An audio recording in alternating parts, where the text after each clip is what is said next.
Good morning, everybody. Good evening, good night, wherever you might be. This is Ron Tyler with the Emergency Management Associates coming to you live from the Crossroads of the West in Salt Lake City, Utah. The time right now is 6:04 p.m.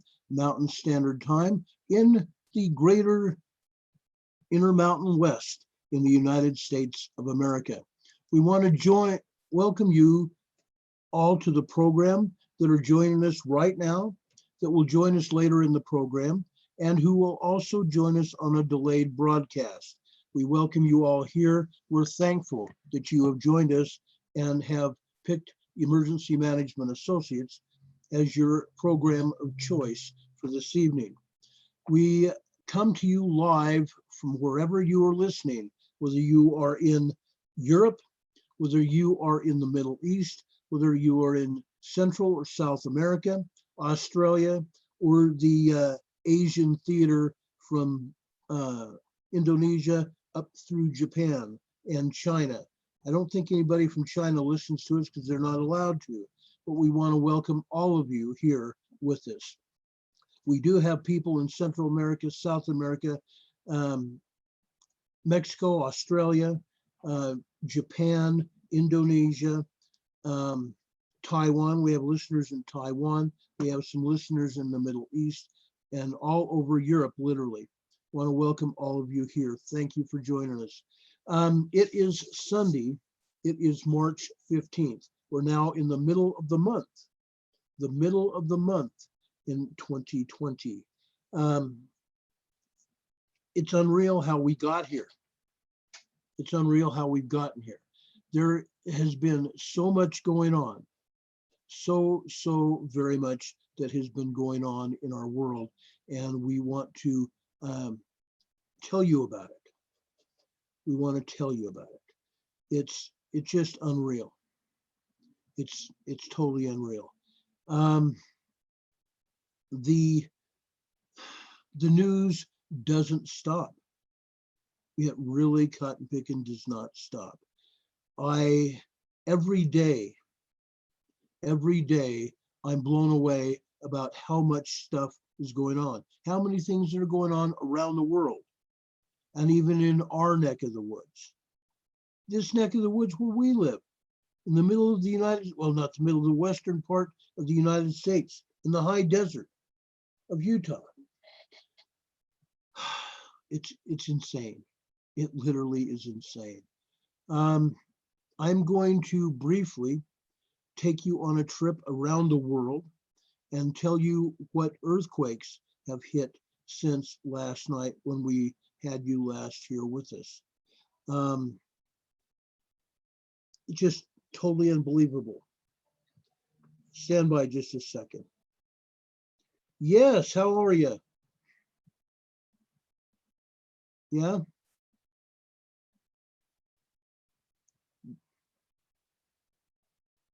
Wow.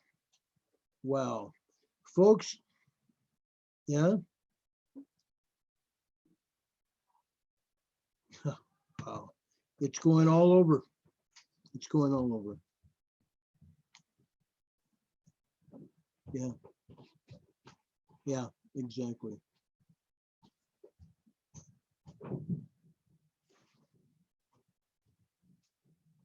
Yeah. Yeah, they are. They are. I'm going to put this on the, yeah, I'm going to put this on the air right now. I'm on the air. That's all right. I will talk to you a little bit later, okay? Thanks, my friend. See ya, bye. Folks, that was Negotiator. That was Negotiator. He just gave me the information I needed to pass on to you. California. The governor of the state of California, Gavin Newsom, has now shut down all schools, all restaurants, resorts, hotels, bars, everywhere through the state of California. Shut everything down. The governor of Arizona just now shut down all schools. Governor of Arizona has shut down all schools. at least indefinitely, until they get a handle on this coronavirus. Utah shut down all schools on Friday. My son's school district notified us on Thursday that they were ceasing operations until at least March 30th. So now another state has shut things down. Just a little bit ago,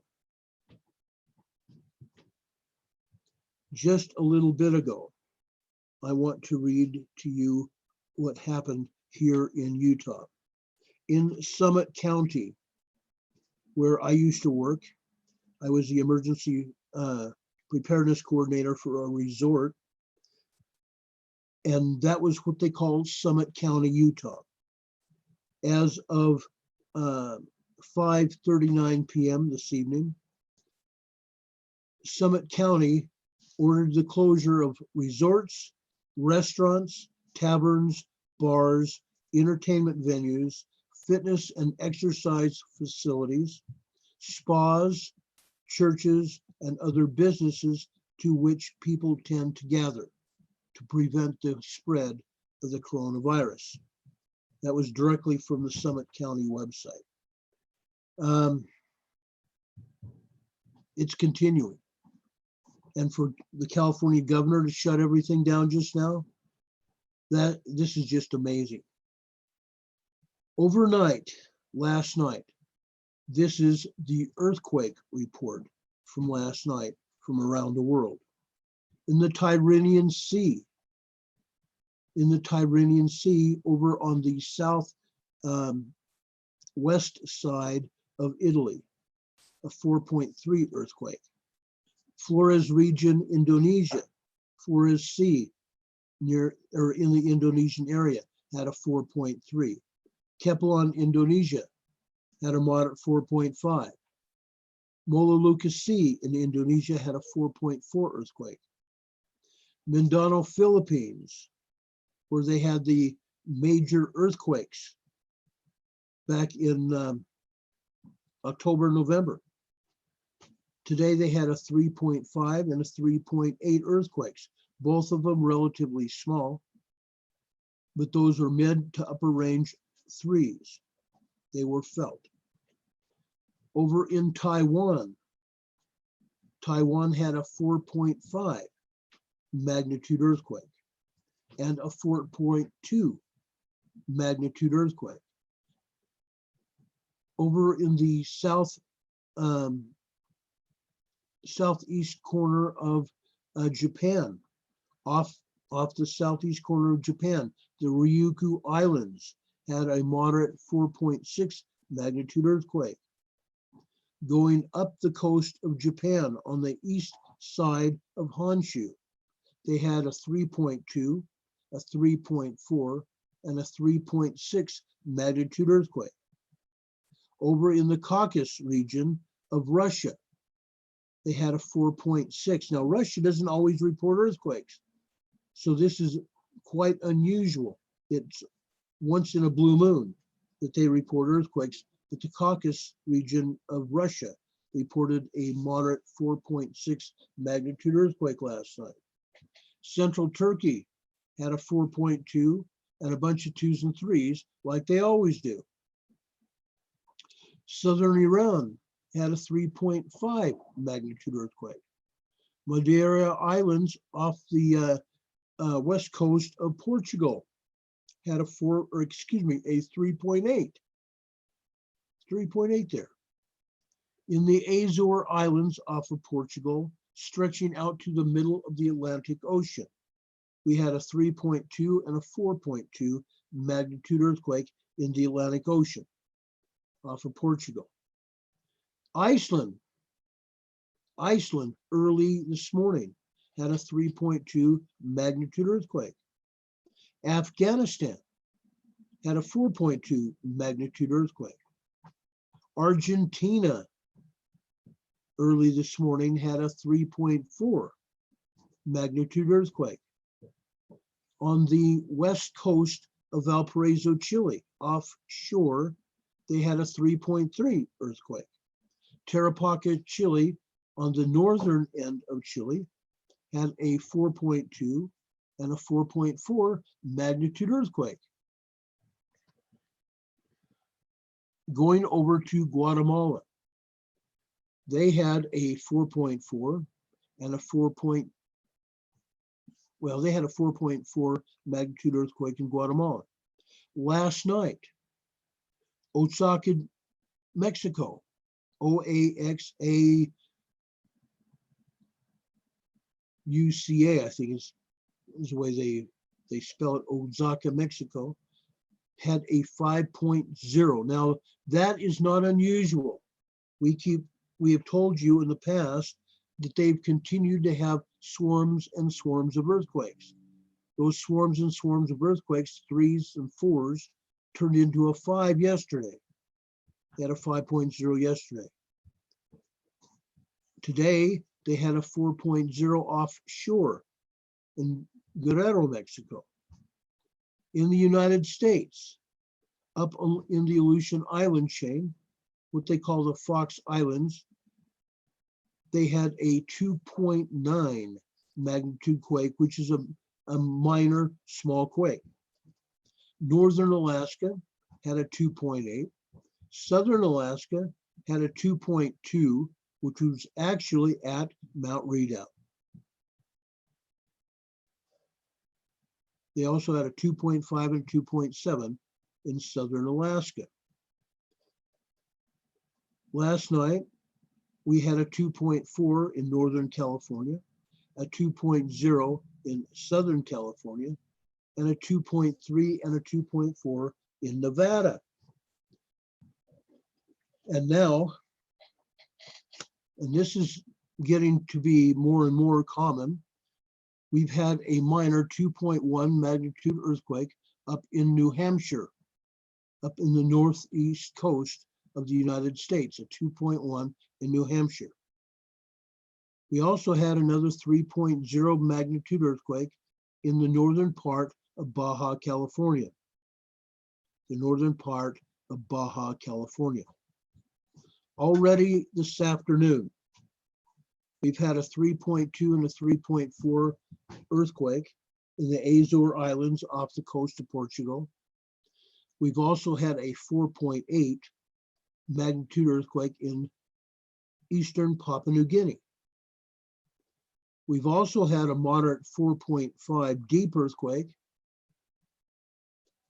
in the southern Pacific in the Fiji Islands area. We've actually had 2 of them.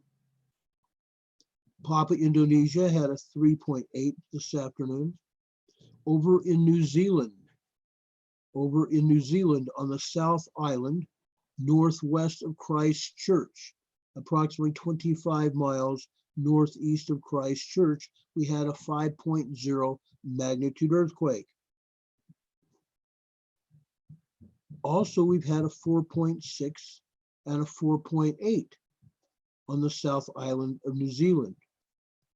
In Java, Indonesia this afternoon, we've had 4 minor small earthquakes, a 2.9, 2 3.2s, and a 4.2 magnitude earthquake in Java,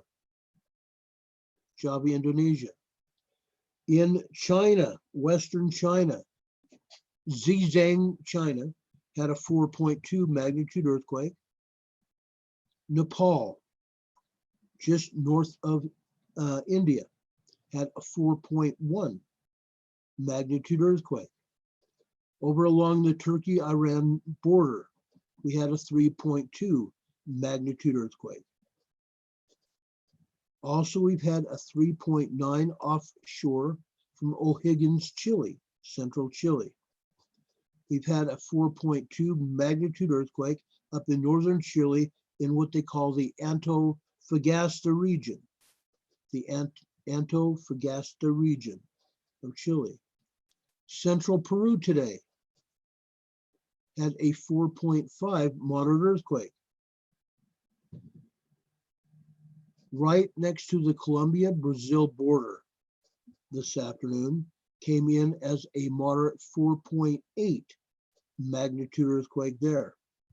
going over into Central America, offshore from El Salvador. We had a 3.9 magnitude earthquake going up the coast of Mexico. Michoacan, Mexico, had a 4.1.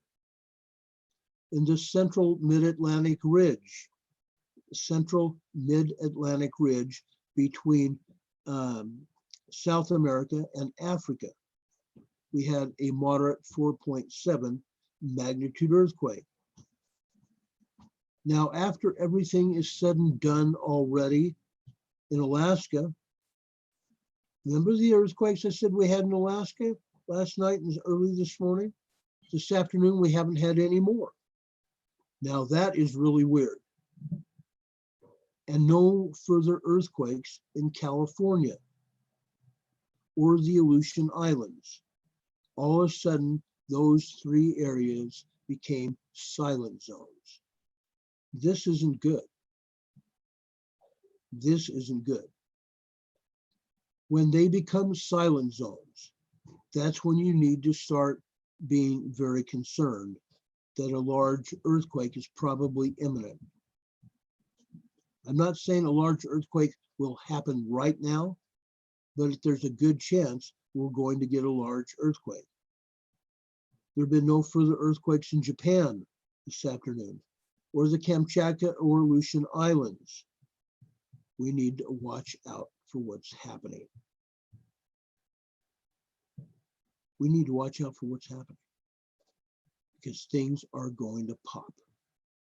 And for that, I can tell you that's exactly what is going to happen. We talked a little bit yesterday and earlier this week when those of you the other night said that you guys noticed the buoys lighting up, and we talked about it last night, the buoys lighting up all over in the Pacific Ring of Fire.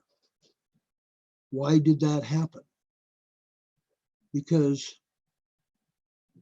the end of December, we had two huge earthquakes that were ruptures of the plate. And that part of the bottom of the plate down there, south of Puerto Rico, it's just hanging now. Plus, we've had CMEs, plus we've had cosmic radiation, and we've had planetary alignments. And those planetary alignments involving Uranus, Neptune, the Sun, and the Earth. Excuse me, not the Earth, the Sun and Mercury. Mercury is the one that plays the biggest part in this, that makes it critical. And this is electromagnetic energy, not gravity. It has nothing to do with gravity. But it heats up the plates. And when it heats up the plates, it reduces the amount of friction that the plates have. And when the reduced friction happens, look what happens. There are earthquakes. It's like putting grease or oil between the plates when it heats up. That's what happens. And I've told you that in the past, but I wanted to remind those of you that have not seen that definition of how it happens. It's a little bit graphic. It's not dangerous graphic, but it's graphic so you can see what happens. Also, late this afternoon, we had another minor 1.6 magnitude earthquake at Mount Redoubt. Yesterday, we had a 4.1 at Mount Redoubt. And I said then, when I was notified about that Mount Redoubt would be a kicker, something to look at before Cascadia would hit. Now, Mount Redoubt has had 4.0 magnitude earthquakes before, and 4.5s, and I've covered those last year. But we're going to be watching them. And tomorrow I will bring a Cascadia report up. And we will be talking more about Cascadia. There's a lot happening in the Cascadia region.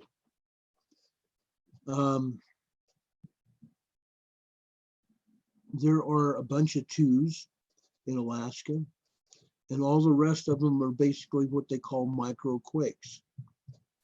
But you need to be aware of it. It's moving. Oklahoma is also moving, but it looks pretty much normal. It looks pretty much normal.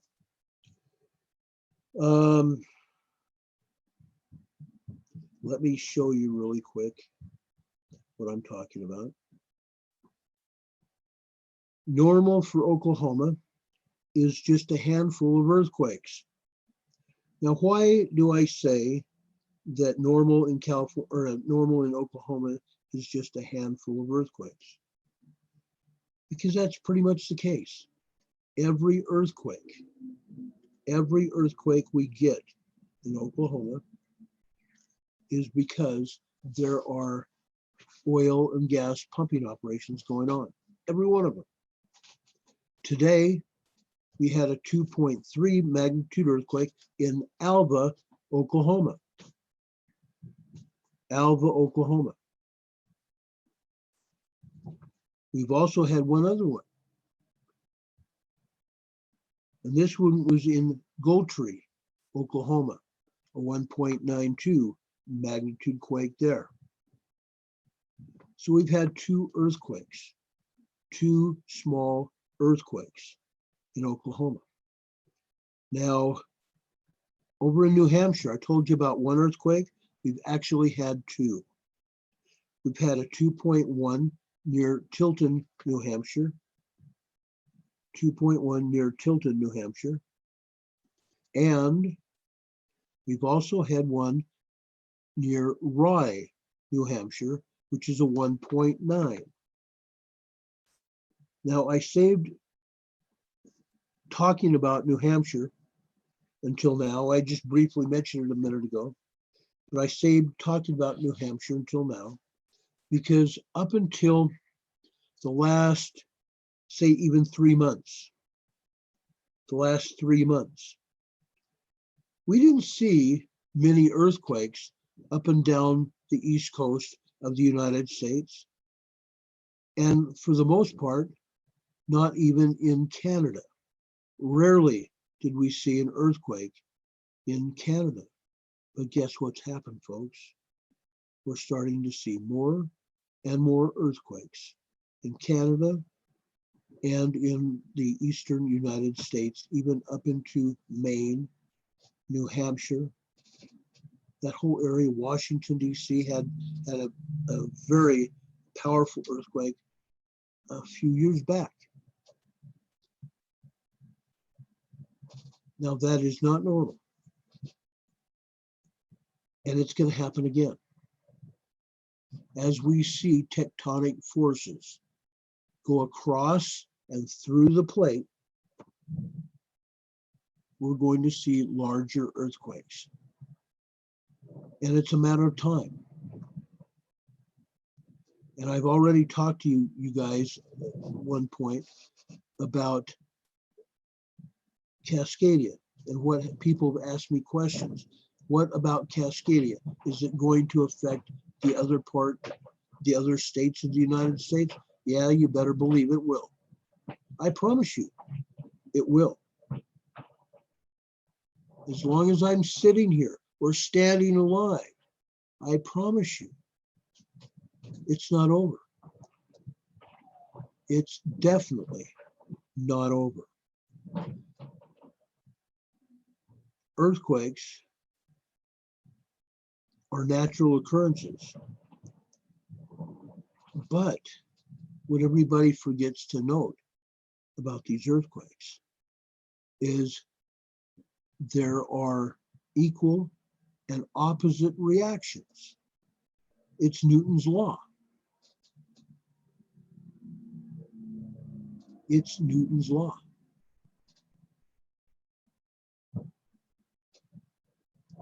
Now, today, we've also had some large earthquakes that hit the Pacific Ring of Fire. Let's talk about those earthquakes.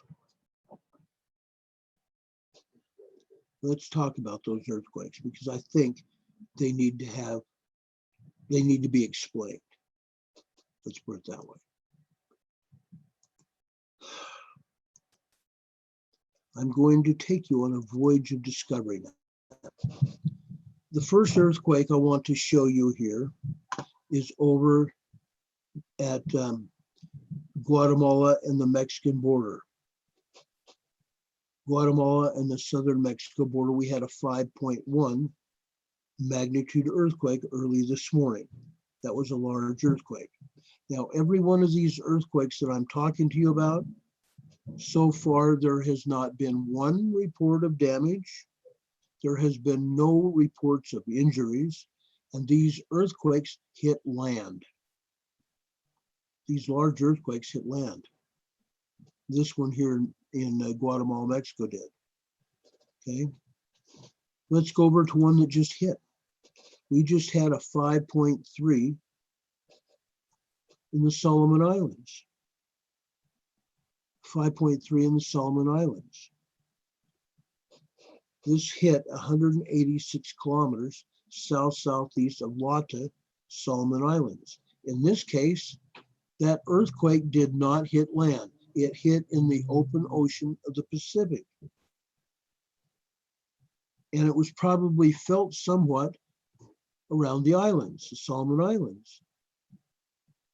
But because it hit over water or in water, underwater, in the crust, and this was 70 kilometers beneath the surface, which is like 35 miles, 35, 40 miles beneath the surface. It rattled the water. But the full force of this 5.3 earthquake that just hit, it may have been felt to some extent in the Solomon Islands, but that's about all. That's just about all. Over here, I'm going to take you over to the South Island of New Zealand. Going to take you to the South Island of New Zealand, I hope here. Here we go. I'm going to take you over to about 25 miles northeast of Christchurch. They downgraded this earthquake to a 4.6. This came in earlier as a 5.0. 46 kilometers, about 25 miles northeast of Amberley, New Zealand, 25 miles northwest of Christchurch. The USGS is only reporting 3 earthquakes down here. There's actually a bunch. There are a bunch of earthquakes down there. Let me show you. I don't know why my earthquake map just boom gone on my phone. I have to put in the information again, or have it put in back in here. This is, I'm going to show you all the earthquakes.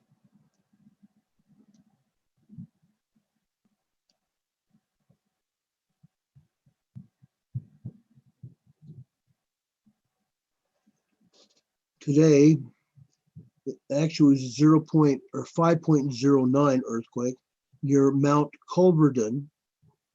Why, I don't know why the USGS doesn't have it, but it was a 5.09 earthquake near Mount Culverden, Canterbury, New Zealand. Again, this earthquake, let me get out of the screen share here. I want to show you this. This earthquake near Canterbury, New Zealand, was a 5.09 earthquake, and USGS didn't show it. It only showed the 4-pointer. Well, this shook up the people in New Zealand near Christchurch, probably even shook up Christchurch. It wasn't that far away. Those people felt it. When we had it was a major earthquake, I don't remember the year it was that it hit, but that earthquake destroyed Christchurch, New Zealand. I remember it. I talked to people about that earthquake. But the other earthquake I told you about was a 4-pointer. But there were also several other earthquakes near Canterbury, Christchurch, New Zealand. We had a 2.3 there near Christchurch. And further south and west, we had a 2.4 near Methven, Methven, Methven, New Zealand, near southwest of Christchurch, a 2.42. Christchurch is right over in here. Okay. So this earthquake hit, and it hit hard, this 5.0. It hit hard. Now this other earthquake that was also an aftershock from the 5.09 was a 2.36 right near the epicenter. Right near the epicenter there. Now over off the northeast coast of the South Island, excuse me, we had a 2.27, and we've also had a 2.28 there. 2.7 and 2.8 over on the northeast side of the South Island. Now just offshore and south of the North Island, we had a 4.12. And behind that little sign there, we have a 2.38. And these were in Ohangai, Taranski, New Zealand. Just minor earthquakes there. Okay. We also had another earthquake at 2.25 up in northeastern New Zealand there. Now, what this is not showing, and they've taken it off the map, right up here, just northeast of the White Island volcano, we had another 5.0 today, and they've taken it off the map. They've taken off the map. A 5.0 off the north end of New Zealand. Not that far from the White Island volcano. Interesting, huh?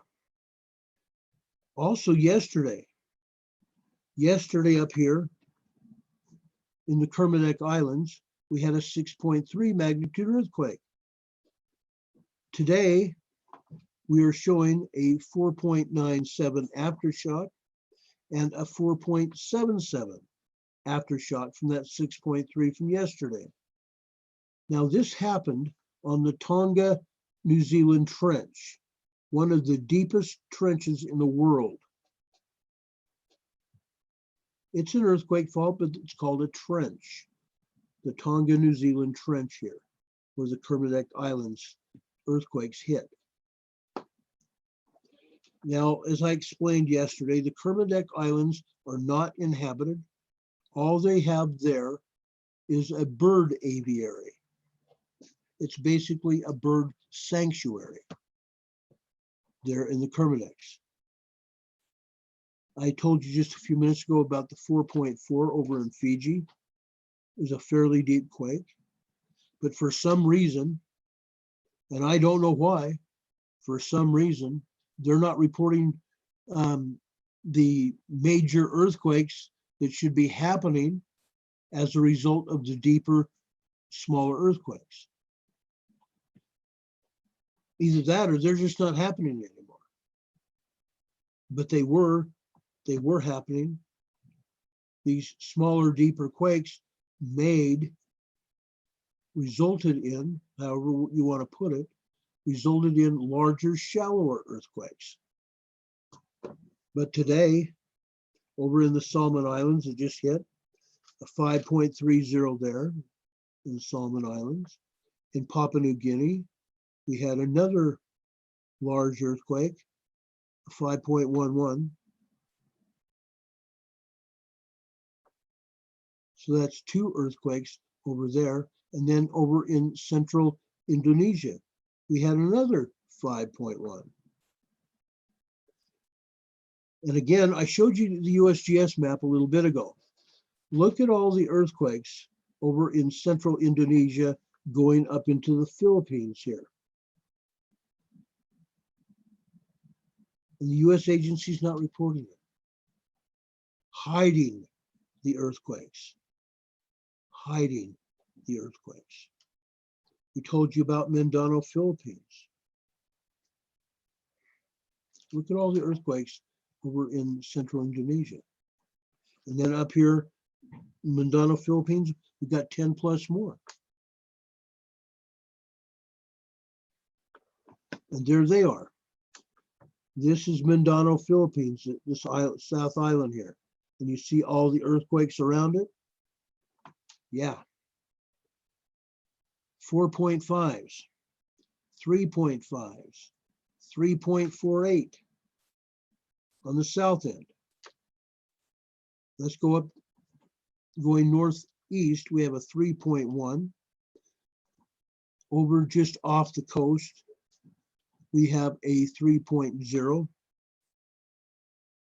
Okay, that 3.0 is over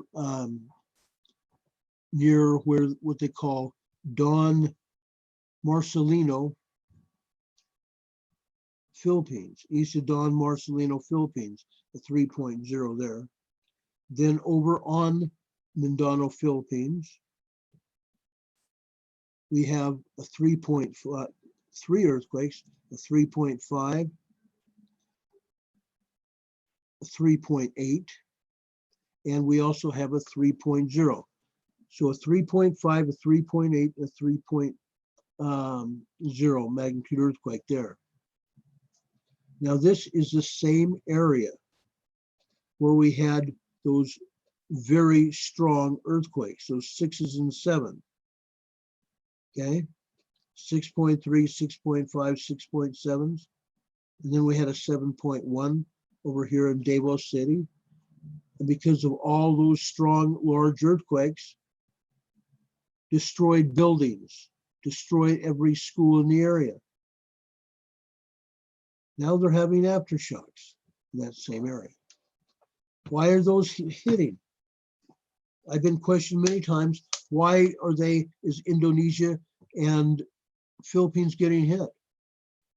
It's very simple, folks. And I don't like talking simple terms, simple, but it's very simple.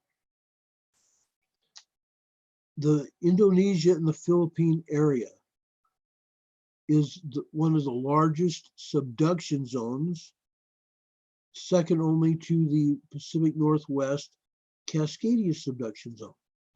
But that whole area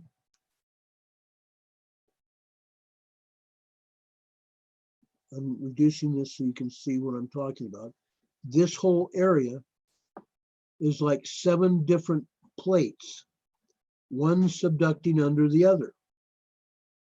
That's why they have so many earthquakes. That's why they have so many earthquakes. But going through the Philippines, north of Mindanao, Philippines, we still see a lot of earthquakes, don't we? Yeah. All over. 3.0s going north, Clavera, a 3.1.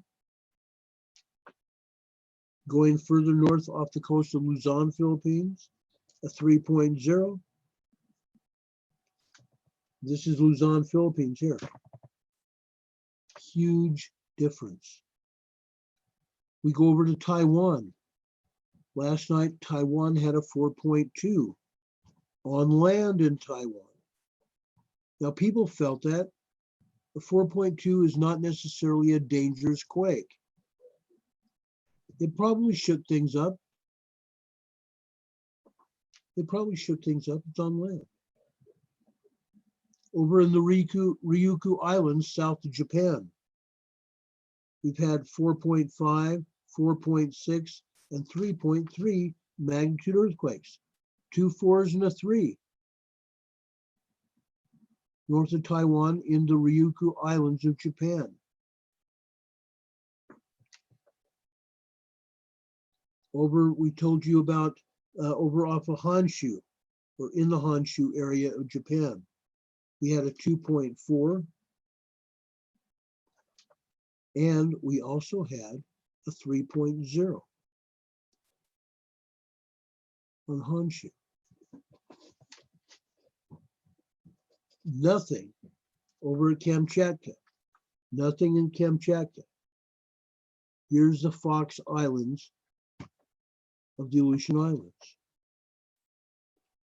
Oh man, I don't know why I just did that. Darn it. Near Adak, Alaska, there's a 2.7 there. Continuing east, just at the very south end of the Alaska Peninsula, we had a 3.5 near Akutan, Alaska. Now, over in this same area, folks, we have an island over here called Unalaska. Unalaska. I'm going to show you what is there. I think you guys already know. There's Shishaldin volcano. Unalaska has got the Shishaldin volcano. USGS just upgraded the alert status from Shishaldin volcano. They had downgraded it to a green status. Shishaldin volcano erupted just last month, had magma going down the sides of it. And at the time I showed pictures of magma going down the sides of Shishaldin volcano. Now it is shaking again, and scientists think it's going to erupt again. Shishaldin volcano has got new status today, a new status that Shishaldin. That happens. That happens. Kind of expected it, matter of fact. Again, today over at Redoubt volcano, we have a 1.0, we have a 0.5, and we have another 1.0, and we have another 1.0. So we have a bunch of ones around Mount Redoubt volcano. Again, yesterday, we had a 4.1 at Mount Redoubt volcano. We're probably going to get a lot more. I'm just saying. We're probably going to get a lot more. Look at all the earthquakes around Anchorage here. This is Anchorage right here. Look at this whole huge swarm of earthquakes in southern Alaska. It's going to pop, folks. We've already seen 4s and 5s come up the Aleutian Islands. I believe all of that energy is still centered right here in southern Alaska. I believe that Anchorage is going to get hit again. I wanted to show you the next one here before we got through talking about Alaska. Coldfoot, Alaska,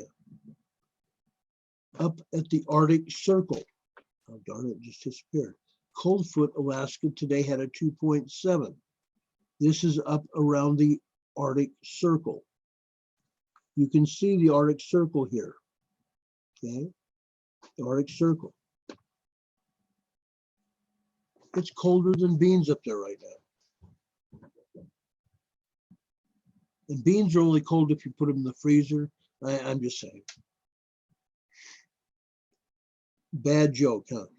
That's all right. The other two earthquakes I wanted to show you tonight were at Kobuk, Alaska. Again, this time last year, Kobuk, Alaska had a 6.3. February, March time period last year, they had a 6.3 magnitude earthquake. Now, today, we've got a 1.4 and a 1.1 magnitude earthquake at Kobuk, Alaska. Just saying, folks. Just saying. So that's what's going on. Now, naturally, down here in the southern part of Alaska, we have 3 minor earthquakes down here in southeast Alaska. These 3 here are 1.1s, 1.4s, and 1.8. Now we have seen 5s and 6s hit the same area. But these are today are just minor earthquakes in southeastern Alaska. We have not had any more earthquakes hit around Queen Charlotte's Island or Vancouver. These islands are free of earthquakes today. Last week they weren't. Last week we were showing earthquakes off of Queen Charlotte's Island here, and we were showing earthquakes off the northwest coast of Vancouver. Now we don't have any. Now we don't have any. But over in the Puget Sound area, Oak Harbor, Washington, 1.71. And over in Bryant, Washington, a 0.04. Now these are just micro quakes.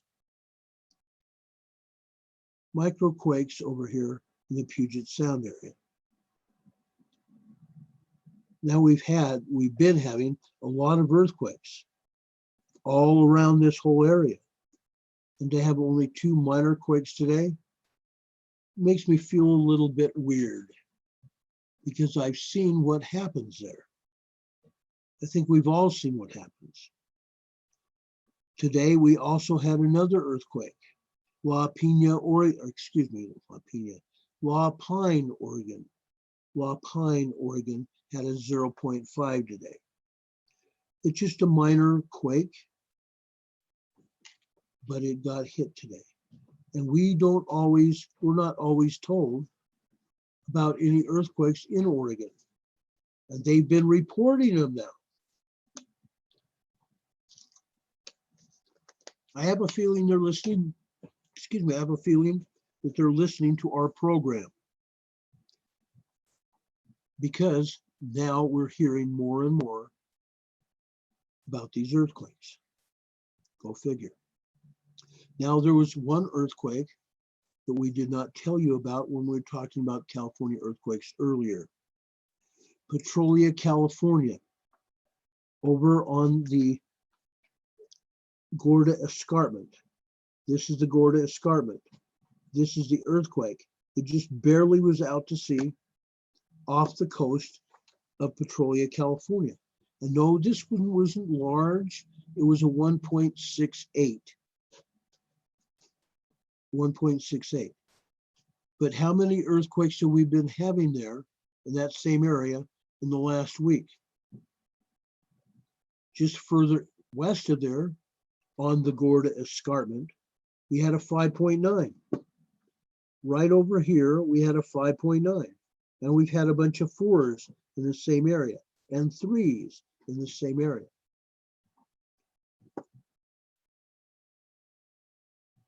Seismic force is still there.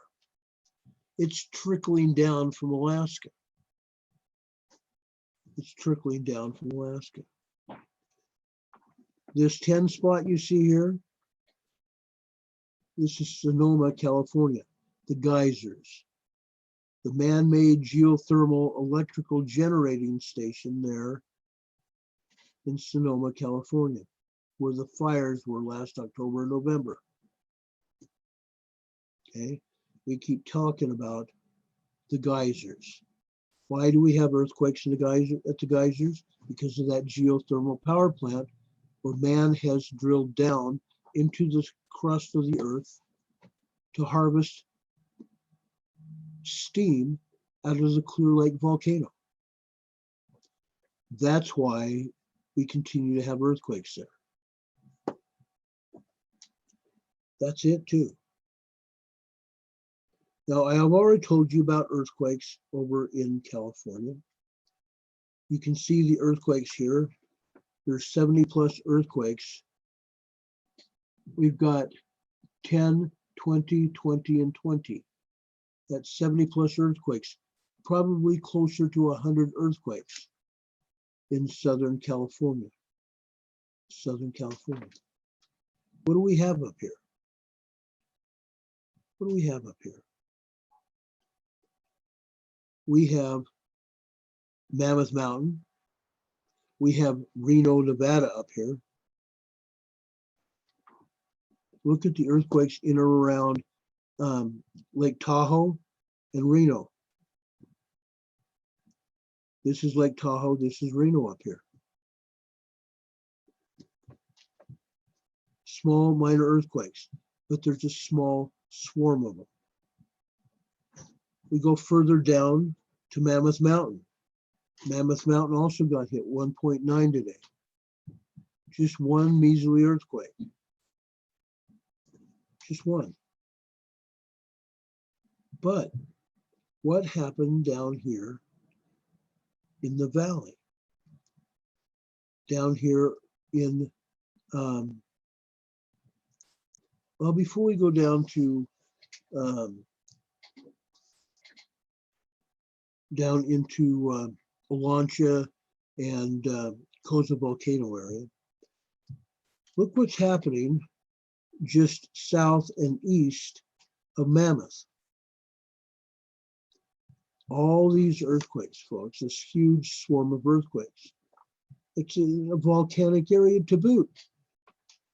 This whole area is a volcanic area. Goldfield, Nevada. We've had some 2s and 3s and 4s out here in Goldfield, Nevada.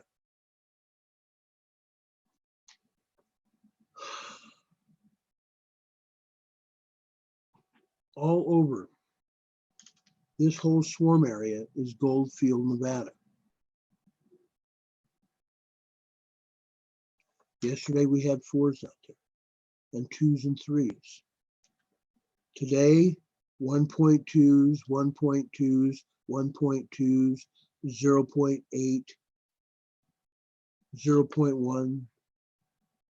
They're minor earthquakes, but something is happening out there. And we're going to explain more about it tomorrow.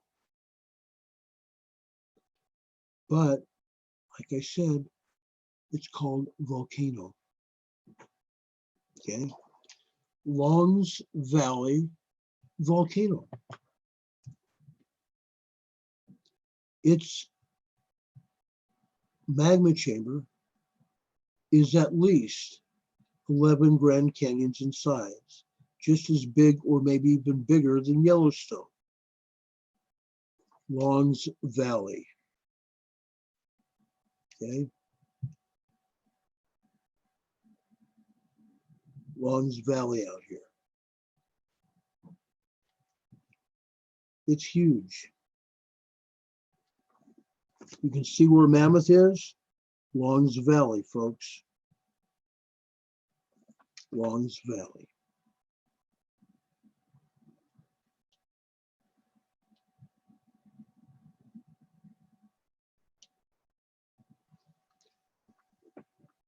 See the volcano?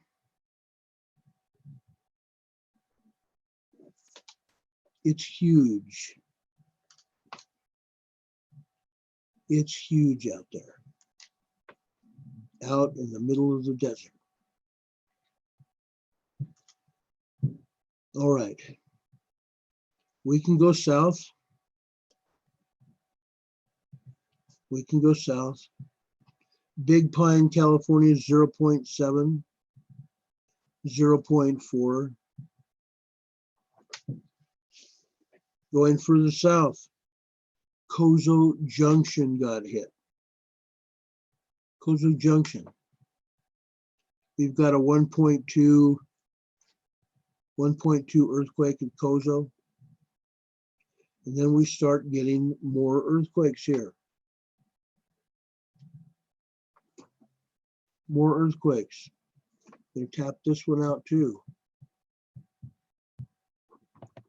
Swarms of earthquakes. Swarms of earthquakes. Now these are ones, 1.9, 1.19, 1.7 in Ridgecrest. Ridgecrest is still getting hit. Still getting hit. Here's a 0.94 in Ridgecrest. 0.98 Ridgecrest. Searles Valley 1.47, 1.47, 1.09. Between Kozo Junction and Ridgecrest and Searles Valley area, there's 70 plus earthquakes. 70 plus earthquakes. It's amazing. It literally is amazing. Over south and east of Monterey Bay. Tres Pinos, California. Tres Pinos, where last fall we had a 5.2 that was downgraded to a 4.7. That's Tres Pinos. It's a volcanic area, but they've also got oil and gas pumping operations down there. Pausanes, California, 1.74. And again, it's right on the San Andreas Fault. Coalinga, California, just east of the San Andreas Fault.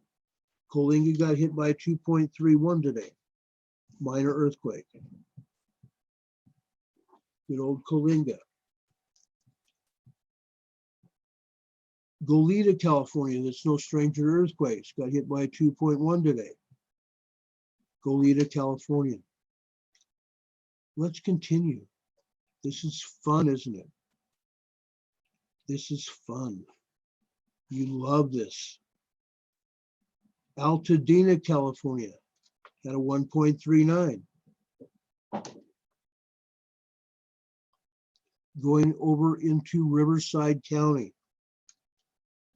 Look at the swarm of earthquakes in Riverside County. Remember what Terry said that was going to happen in Riverside? You weren't going to believe what happened in Riverside because it won't be like it is today. Idlewild, California, one of my resort areas in the San Bernardino Mountains. Idlewild, California, part of the Anza Gap area.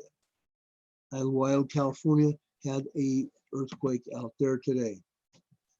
Going over into San Diego County. We continue to have earthquakes on the western side of the Anza Gap in North San Diego County. They go all the way down there to Paris, California. Darn it. Paris, California is up actually up there in Riverside County, just on the San Diego County line. They have a railroad museum, Orange County Railroad Museum up there. Great place. I've been there many times. I can tell you stories. Venezuela just had a 4.7 magnitude earthquake. Northern Venezuela, a 4.7 magnitude earthquake. All right, let's go into San Diego, California. Let's see what happened there. Not much in San Diego, folks. Not much in San Diego. But let's go over to the Chocolate Mountains. If you remember Top Gun with Tom Cruise flying over the Chocolate Mountains, that's where these earthquakes are, west of the Salton Sea. Ocotillo Wells, 0.74, 1.84, 1.52, and 1.27.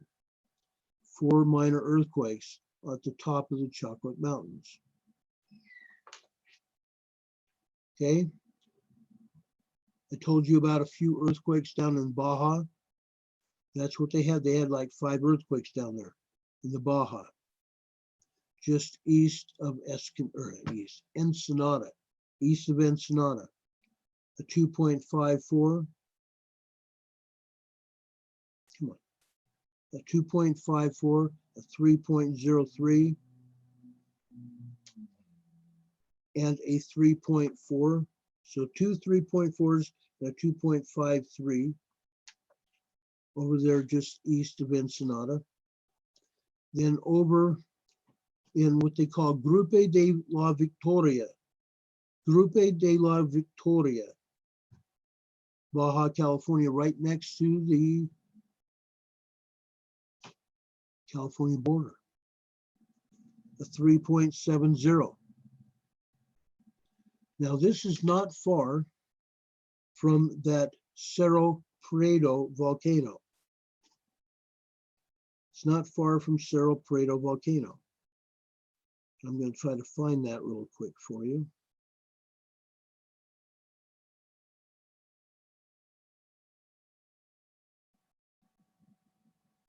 See if I can find that Phoenix.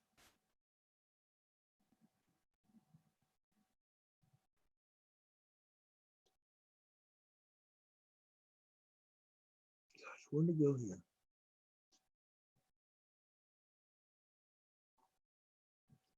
Want to show you that volcano down here.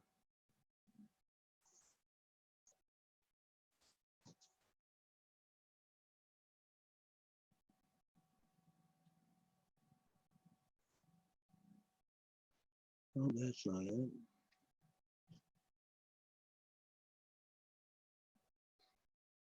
That's weird.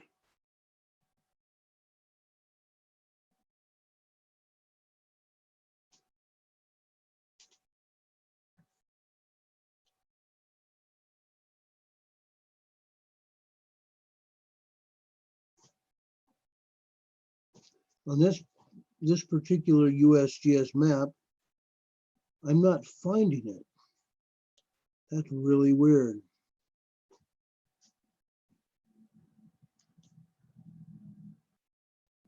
Guess what, folks?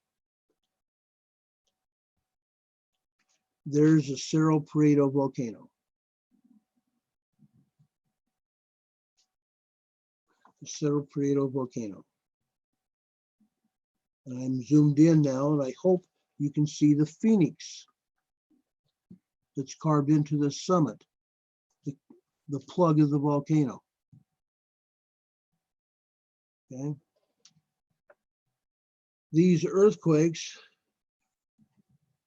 are southeast of the Cerro Prieto volcano.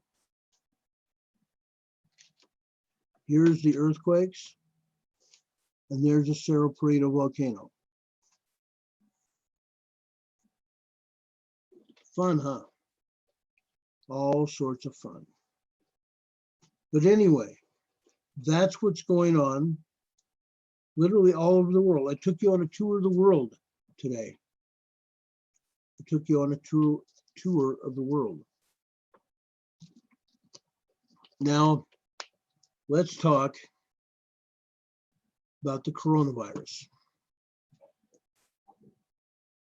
Let's talk about the coronavirus.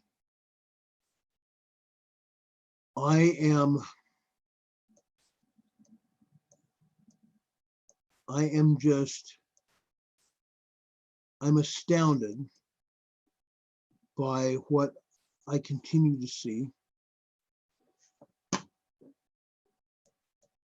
We have had a ton, and I'm very serious here, we've had a ton of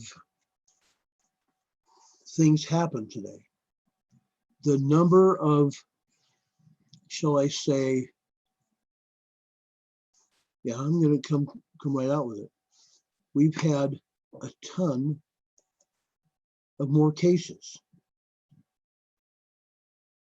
A ton more cases.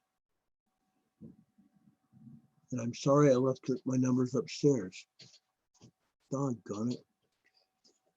Anyway, we have seen the number of coronavirus cases here in Utah go from 3 to 19. We've seen 14 cases in Colorado go to 30 in Colorado. It continues to almost double every day.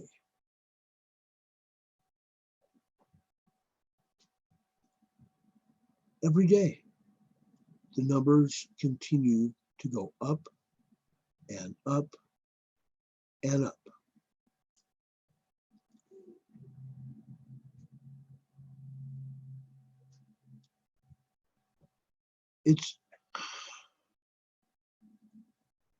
It's astounding, let's put it that way.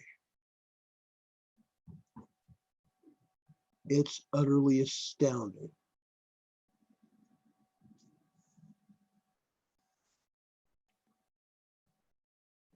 Now,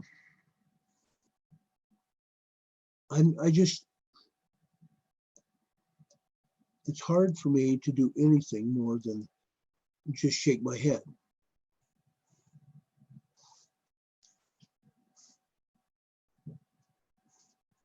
Now, I want to show you this. Let me bring this graphic up here.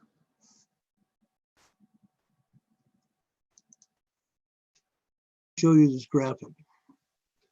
This is what the coronavirus does. Before it reaches your lungs, it goes down and remains in your throat for 4 days. And at this time, the person begins to cough and have throat irritations and pain. If he drinks water and gargles, then that warm water and salt and vinegar gargle, he eliminates the virus and spreads it down into the stomach. Okay?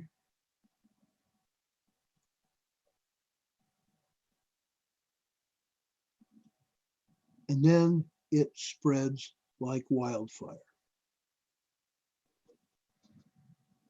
That's how you get sick. It goes also down into the lungs and creates havoc.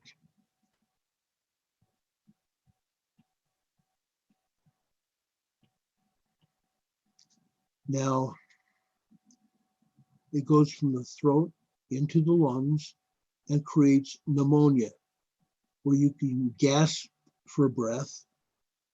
You get fevers and chills.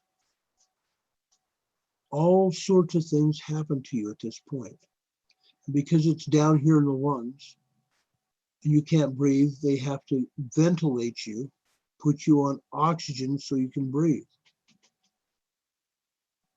It afflicts mostly people over 60 years old. Moi. Okay, and millions of other people that are at least my age and older. It also afflicts children with underdeveloped immune systems. Underdeveloped immune systems.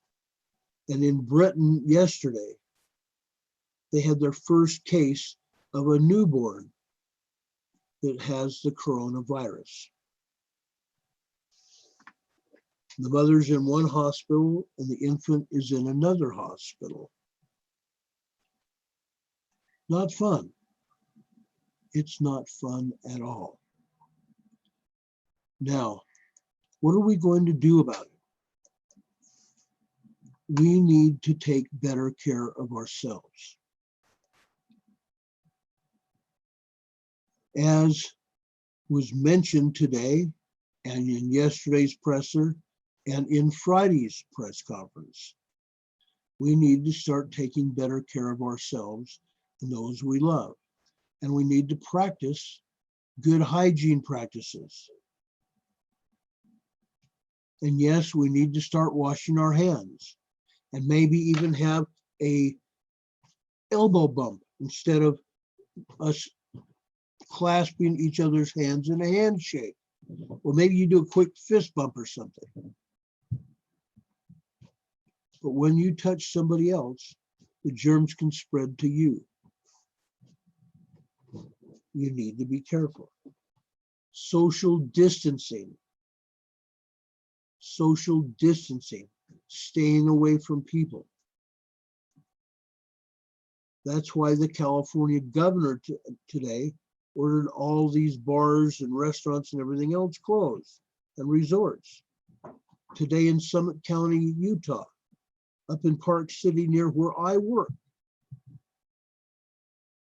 all the bars, restaurants, exercise facility, and resorts and spas are closed.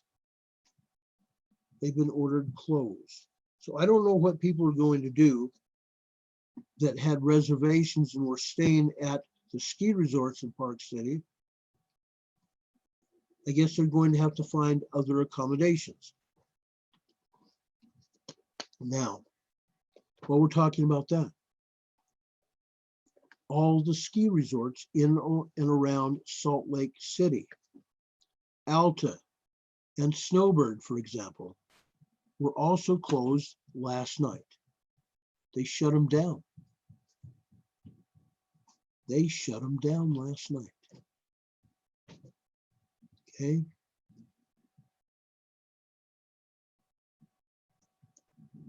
We have to take care of ourselves. We have to take care of ourselves. Now, the president today, the president of the United States today, has ordered all of the stores, the Targets, the Walmarts, the Costco's, the Walgreens, all the big stores, Kroger stores, to remain open to do business. They will still get supplies, groceries into the stores. The truckers are bringing them in as fast as possible every day. As the president said, we need to chill out. We need to chill out. We need to do several things here. One, our military veterans need to get their groceries, and we need to let them get their groceries. They have sacrificed their lives to protect us. They've been out in the battlefield to protect us. Second thing, we need to let our senior citizens get groceries. Many of them are not ambulatory, meaning they can't walk. They can't get around very well. If you're at a grocery store waiting in line and there's an elderly person, please let them in front. Please help them get checked out so they don't get any sicker. Now, what I am told is that they have already closed these bars, restaurants, and everything else, and resorts. A lot of people are not going to be working, but that's not going to be a problem because pretty soon we're going to be on lockdown. But I'm told the only way you get out of lockdown is to go shopping for groceries for yourselves. And I'm not sure exactly how they're going to work it. But you also need to stay from 3 to 6 feet away from anybody. Don't get in each other's space. Watch out for everybody else around you. Wear at least a mask. If not this, a P95 or an N95 mask. Have those upstairs. But we need to protect ourselves and protect others. With that said, you may not have the coronavirus yet. You might know you don't even have it until it's too late, until it's gone through the 2 to 3 week stage, where it's basically vegetating inside you and growing and making you sicker and weaker and everything else. But during this time, you're also contagious. You need to watch what you're doing. Watch what you're doing.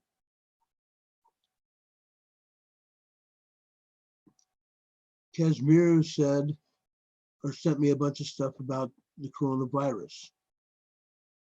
And I have yet to get this last one looked at. I'm sorry, Casimirio, I didn't get it looked at yet. But I will, I promise. I promise you that I will.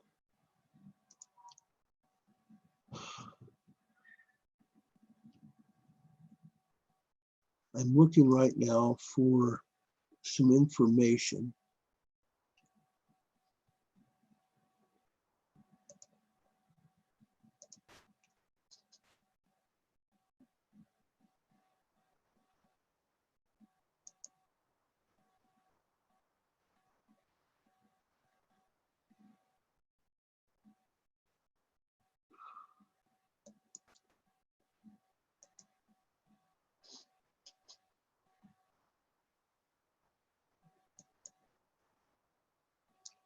Well, I can't find what I was looking for, but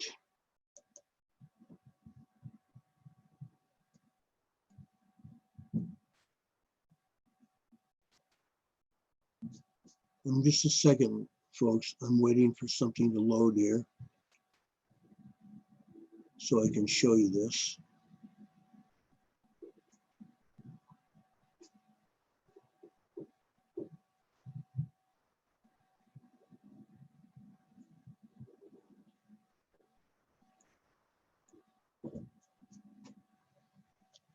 Da da da da da da da da da da da da da da. Okay, Governor Newsom asked California bars to close and tells older residents to isolate yourselves due to the coronavirus.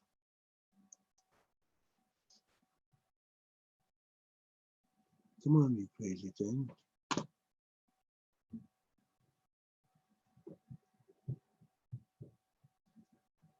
All right, I think this is ready.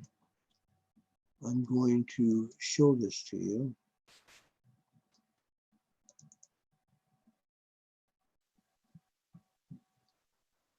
Governor Newsom, the state of California, and I just gave this information to you just a little bit earlier.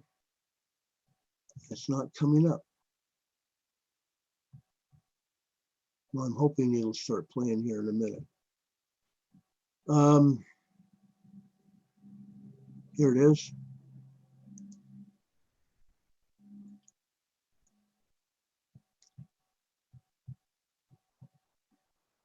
Come on, come on, come on.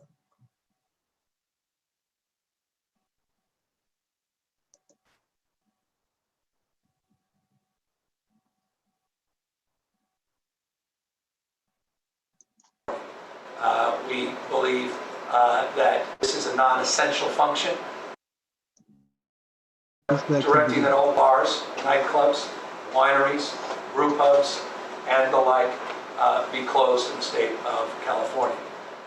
We believe that this is a non-essential function in our state, and we believe that it's appropriate under the circumstances to move in that direction. As it relates to restaurants, we have more nuanced concerns and considerations. Some have suggested just shutting down all of our restaurants. We don't believe ultimately that is necessary at this moment. Consideration nonetheless is to socially distance patrons within these establishments. And as a consequence, we are directing that we reduce the current occupancy within these establishments by half, and we require social distancing within those establishments. We will provide some flexibility in that space, and we can talk more about what that may look like, but in broad strokes, that is the current directive, and we will in real time absorb the capacity to potentially do more, but also try to reflect on the enforcement side of this, which I'm not concerned about, because as you have noted, with most all of our directives, we are seeing a socialization in real time and strong and broad support, not only from the public health officials up and down the state, but the private sector that has done a remarkable job meeting this moment. So that's on the restaurant side. Let me just briefly make this point. There is a concern around access to food for those that cannot prepare their own food. Not everybody has kind of kitchen I may have. Not everybody is capable of heating their food. Now we're talking about home isolation. Not everybody is able now to go out to the grocery store to get that food. Some may have limited capacity as it relates to deliveries, but we want to expand the points of access to get those deliveries. Restaurants, by definition, provide those points of access. So having an organized construct that allows delivery of hot, prepared, and nutritious food within an existing infrastructure, we think is appropriate, again, to this moment. Okay, that was Governor Newsom of the great state of California. Okay. Now, he's not the kind of person that I would like representing me, but nonetheless, he's the governor. And he's called for these bars and other places to close down. Restaurants to socially distance people away from each other so people won't get as sick. Okay? Yes, we have to do that. It's absolutely necessary that we do that.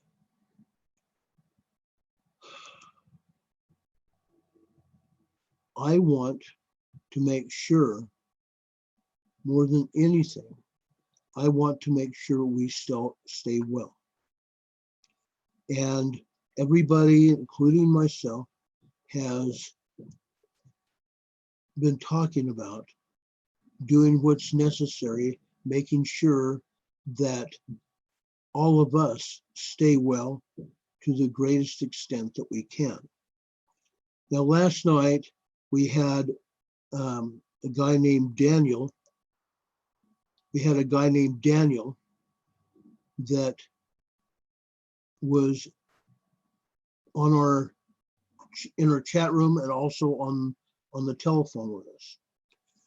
Daniel and his wife Atina was who we talked to last night, and she almost assuredly has the coronavirus, although because the coronavirus tests were not available this past week, they were not able to correctly diagnose her. Now, I have made some phone calls, and I'll make more phone calls until we get them the help that they need. I've made phone calls to a local TV station. I've made phone calls over to the public health department. Of course, they didn't answer their phone on Sunday, but I'll be calling them again tomorrow morning. Now, I've also made another telephone call on their behalf. I think I left the information upstairs because I was running back and forth. But I've made substantial progress in trying to get them some treatment. It's interesting to note that the President of the United States said today that stores were going to remain open. We were also told by the Surgeon General and the medical doctor there that the tests, the coronavirus tests, were available in all 50 states. But earlier today, that wasn't the case. Or earlier this past week, it wasn't the case. But the other telephone call, and I was assured that someone would call me, would be the hospital, where they probably went or should go. I will do whatever I can to get them the help that they need. Like I said, I've made telephone calls. We'll see where it goes. And when I get through to the producer, she's the producer and the news director for the station, the news station that I called. When I get through to her, I'm going to see if they can help shake a test or two loose to get this couple some help. Hopefully we can. We'll do whatever we have to do.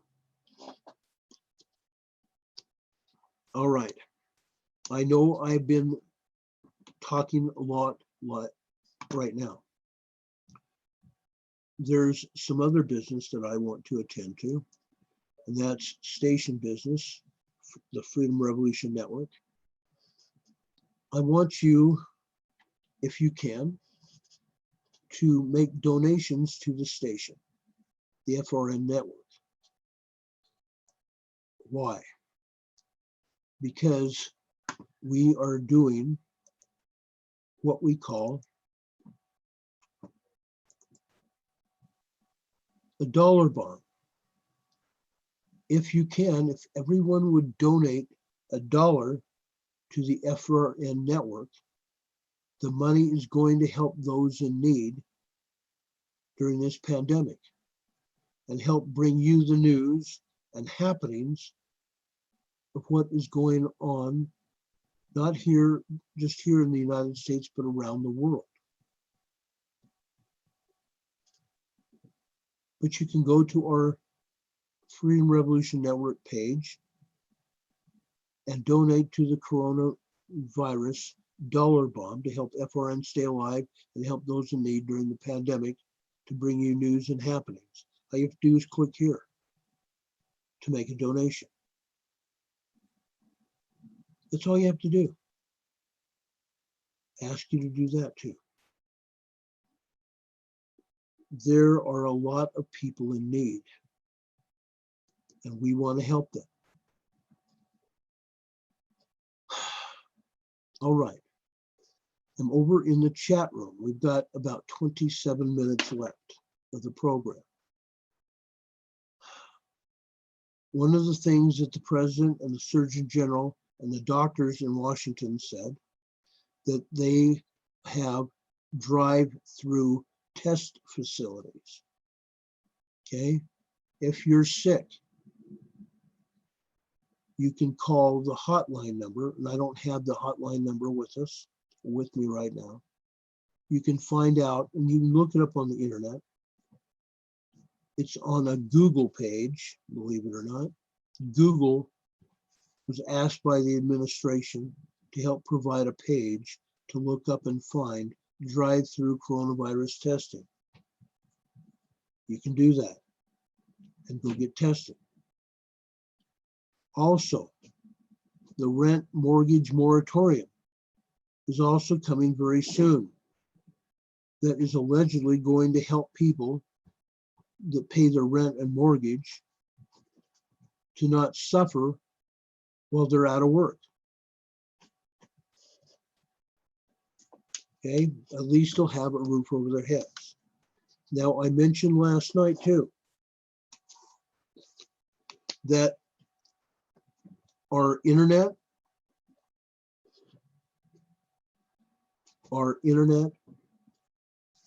and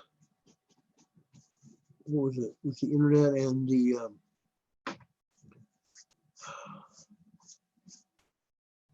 oh gosh, it was the internet and something else. The president has also asked the telephone carriers, maybe it's telephones, not to cut people off for at least 30 days.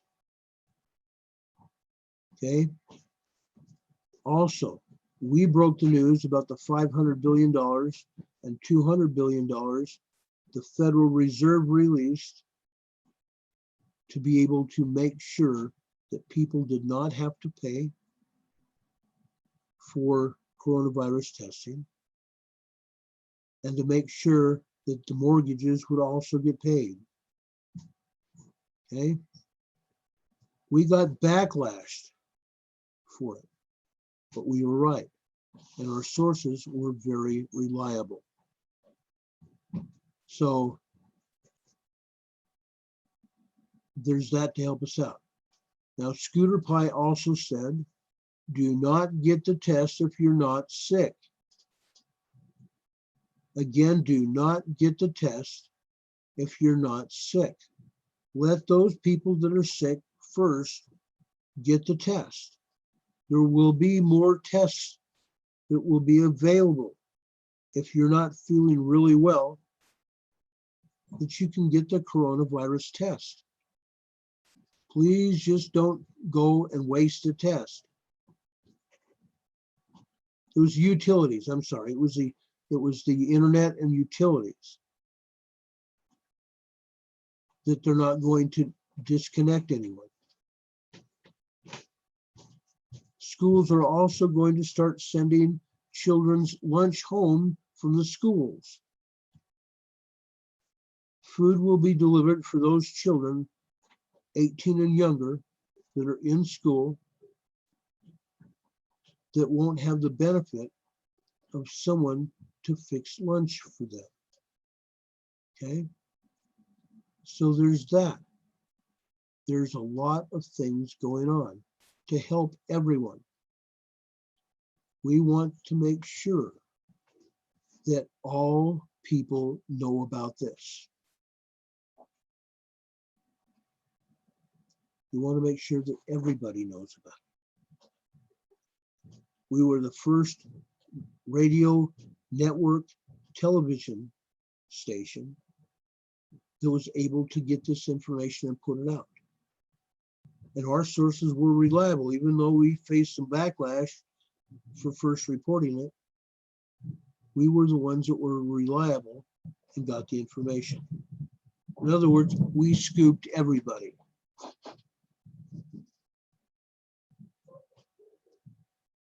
Angela Nyberg, you said you tried yesterday and it won't go to the page to donate. Try clicking, it says click here.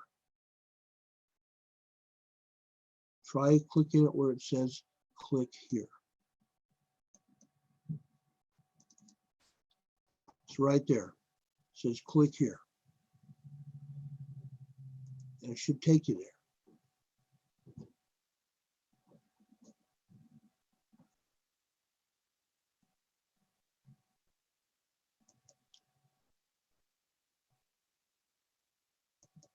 And mine's finally going there.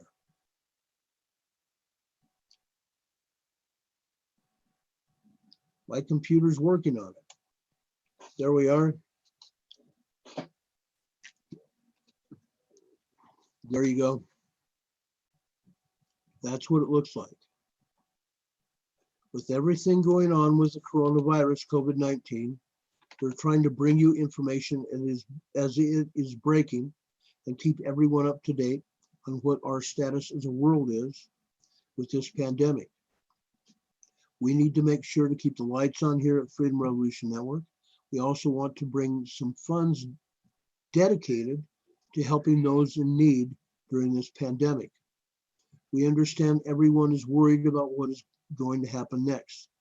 If everyone who can would donate at least $1, that will ensure that we're able to pay our production bills and keep us alive over the next months and help donate to the people that need help. You can click here.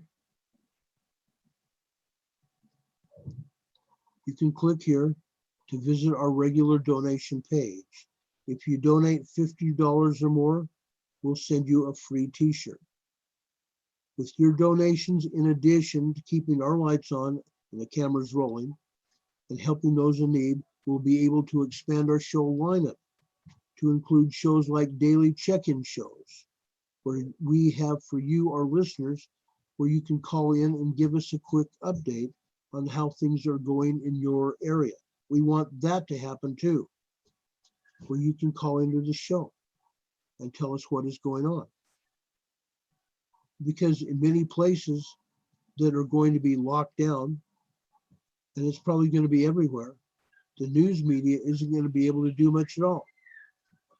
But you, our listeners, can, because we are at home doing our job for you. You can call in to just chat and have some outside voice connection to others. You'll have 5 minutes limit to be able to do that, but you'll be able to talk to us. We have lots of ideas for new shows that will be of great importance as this pandemic continues to shape our new reality. Okay? Your help is needed. Okay? Donate $1, $5, $10, whatever you can afford. But you can do it. You can do it.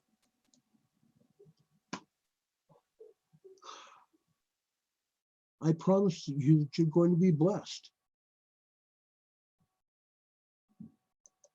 You're going to be blessed for doing that, helping other people. That's what this is all about anyway.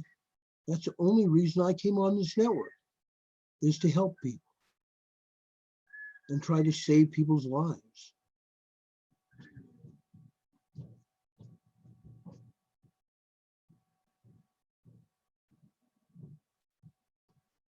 Please try to help other people, folks. Help other people. Susie said her school is still in session tomorrow. I hope that will stay. A lot of places are closing down. It's either the governor or the county, in the case of Summit County, Utah. The county called it before the state governor called it.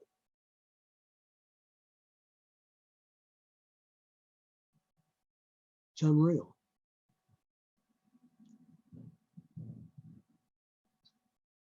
Linda, welcome. Better late than never.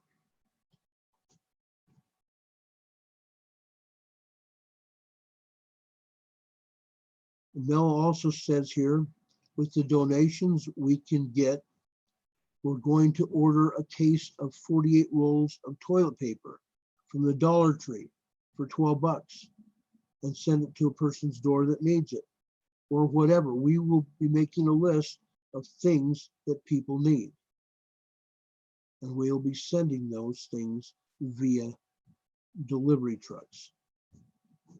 Okay. Ayala Gilbert says Dutch is in a complete meltdown, his words, which is sad. It's sad. Dutch is somebody that I used to look up to.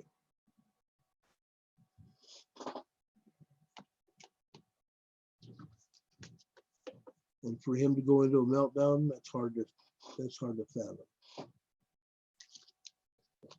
But I've seen it coming for a long time now. It's sad.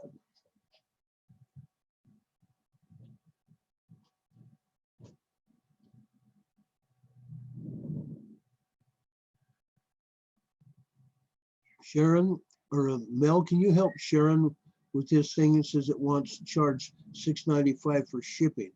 She says it's done something incorrect. Okay, Mel's gonna fix it. Try to back out of there. Sharon, try to back out of there. And Mel will get that fixed for you. For those of you that want to call into the show, our telephone number is 1-669-900-6833. 1-669-900-6833.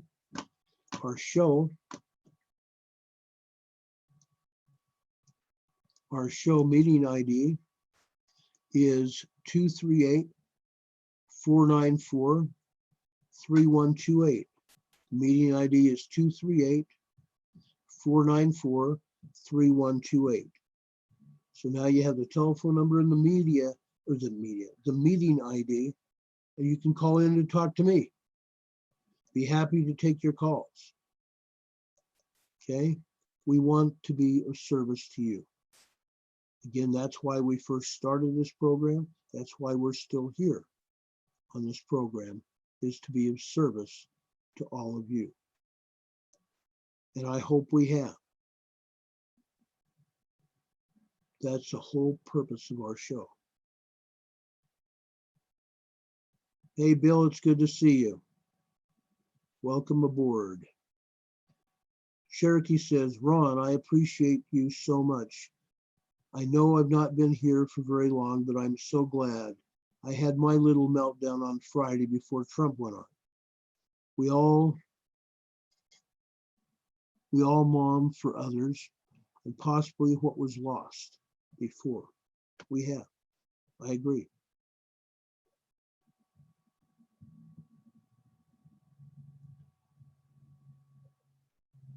Yeah, he always said, don't be scared, be prepared. Apparently he wasn't as prepared as he wanted to be. Yes, Bill, I was up early this morning. I wanted to make sure that I was prepared for the show with you guys this morning. It was very important to me to do, and I'm going to continue it even after this coronavirus thing is done. After talking with my family and others today, I'm completely committed to make sure that we do those kinds of shows like we did this morning.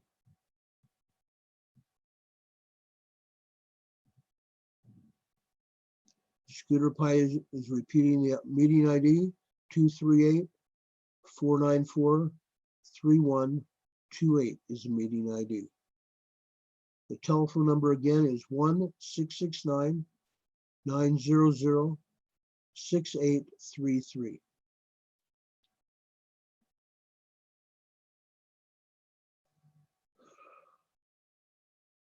Again, the telephone number is 1-669-900-6833. Linda, I agree. If something happens to my family, I'm going to melt down. But I've never totally lost it, and I don't think I'm going to.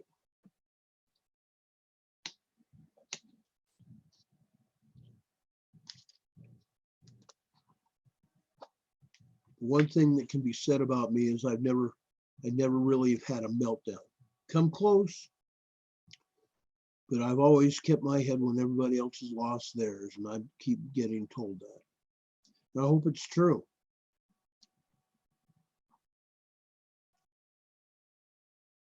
Thank you, Sharon. I appreciate that. We tried to make that meeting this morning worthwhile. Yeah, Bill, your Walmart was cleaned out in Maine. Saturday, my family said ours was. And Costco was cleaned out of toilet paper, of paper towels, and water. Cleaned out. Yeah, Lisa says I'm a duty first man. I've got three things I and duty first for. One is my God. Two is my family. And three is continuing my family, you wonderful people here, my family. Okay. I have a visitor. How about that? Let's go to our call here. Welcome, caller. You're on the air with Ron. Hi, Ron. Hello. Can you hear me? I can hear you. Who is this? Okay. Thank you. I've heard some news a while back, and it's been haunting me since I heard it. And it concerns the New Madrid fault. Yes, go ahead. What I was told was that if it really broke loose, that it could actually drain the Great Lakes all the way No. down. No? It's not going to happen. Oh, good. It's not gonna Okay. The last time the fault went was between a 7.0 and a 7.5 magnitude quake. Now that's a destructive quake. Yeah. That's a very destructive quake. It shook church bells in Washington, D.C. That's how strong that quake was. It affected, That's what was concerning five me. states.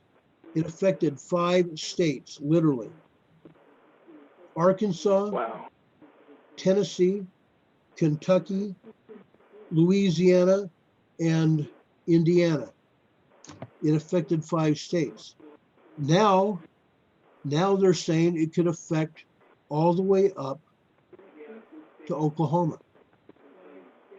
And it could go up into Illinois as well. And you're in Tennessee. It will affect you. You're going to feel shaking there. But the primary... Go ahead.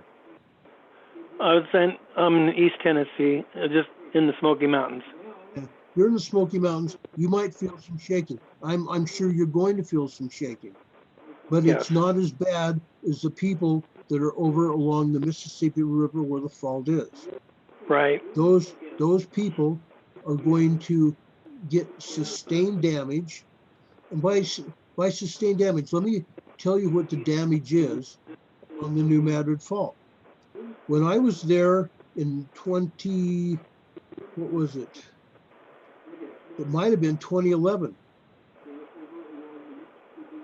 No, it wasn't. Yes, it was. I believe it was 2011 when I was there. We did an earthquake drill centered in Little Rock, Arkansas. That's where we headquartered. And we had some of our people up in Tulsa, Oklahoma, because that's where the far end part of the western part of it goes, up into Tulsa. But what happened? I went and spoke with every emergency manager in every city and town and state during that 7 days I was there. They told me the entire story of the New Madrid fault shaking. They said every road anywhere around between towns was destroyed. Great big fissures opened up where the roads then were dirt and gravel cow paths, and they were destroyed. Now those same roads are still in existence today. The difference, now it's 2-lane blacktop, 1 lane in each direction. So when the New Madrid fault goes again, great big fissures are going to open up. Nobody's going to be able to do anything. And again, nobody's going to be getting any help via the ground because nobody's going to be able to get through.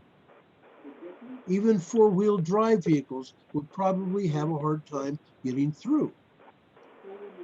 The only help that they're going to get is through helicopter drops of food and water and clothing and medicine and rescuers. That's what they're going to get. They're a little luckier now.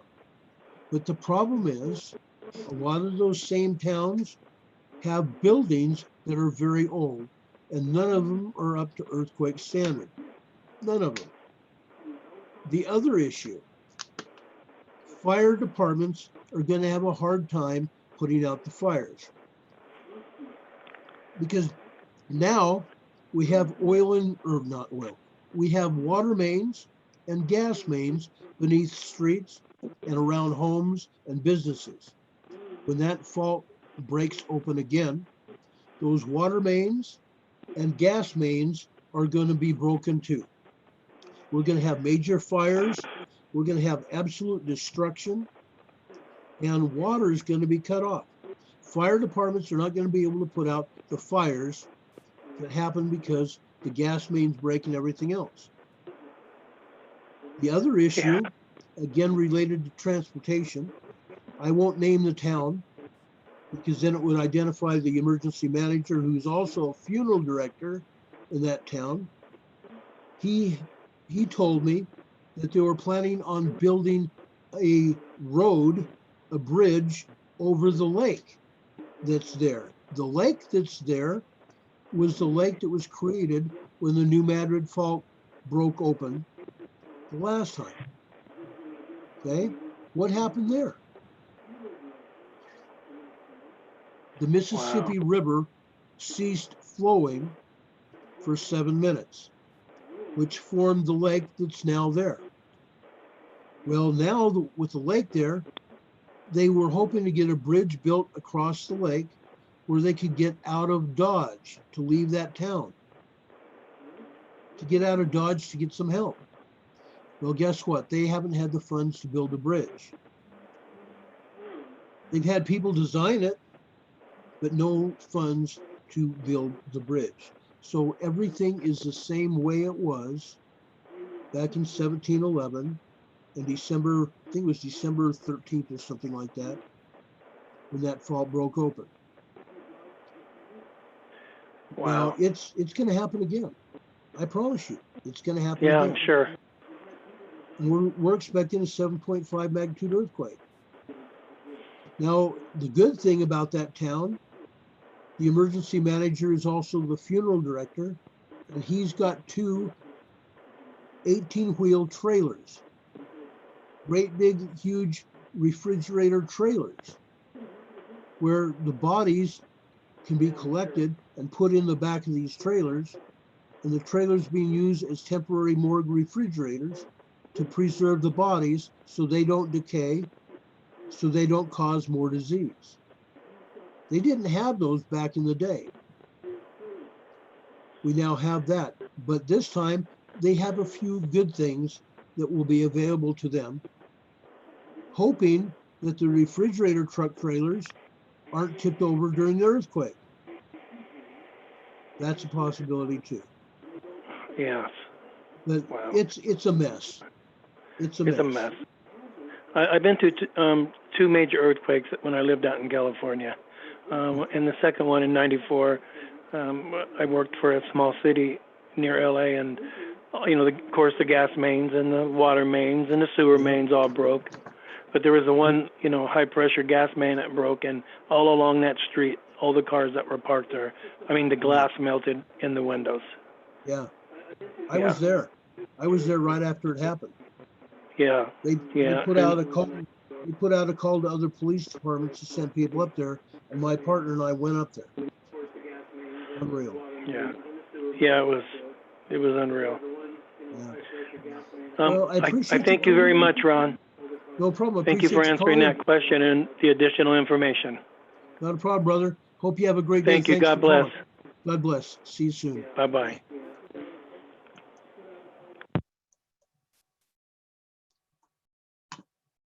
That was our first call. We've got 2 minutes left. Wow. How time has flown. Unreal. Pam, yes, we'll pray for everybody. We're going to pray for everybody that runs those stores, that is manning emergency shelters and is manning hospitals. And we pray for the first responders as well. Anyway, folks, we want to tell you thank you for being here. We really, really appreciate it. We're going to be getting out of here. We want you to know how much we love and appreciate you. God bless you. As Walter Cronkite would say, and that's the way it is. Sunday, March 15th, 2020. For Emergency Management Associates, this is Ron Tyler. Have a great evening, folks.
Good night, folks.